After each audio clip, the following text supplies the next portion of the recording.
Hello, everyone. My name is Joanne, and I'll be taking you through the FoldForge app today. So, today we're talking about services or products. These are your laundry items, your clothes, your trousers, your polo shirts, your dresses, what have you. So this is where all those products are listed, where you can edit them to fit your business module, the cost, your express cost. If you have more clothing item than this, you can add them. You wash bed sheets, you wash curtains, you wash shoes.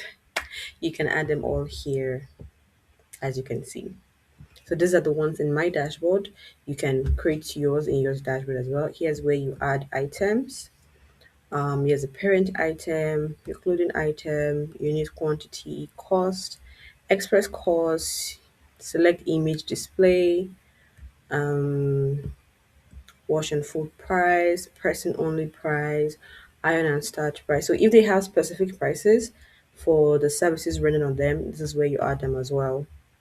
Description, payment setting. So this is where you add all that. Pretty straightforward. So if you want to see how they look with their how they look with the color, sorry, with the images and all, we check your dashboard. Oh, sorry, when you check your new order, yes, you get to see how they look. So this is how they look. This is how the polo shirt looks, the dress. This is how the images look like anyway. So that's that for services. Thank you.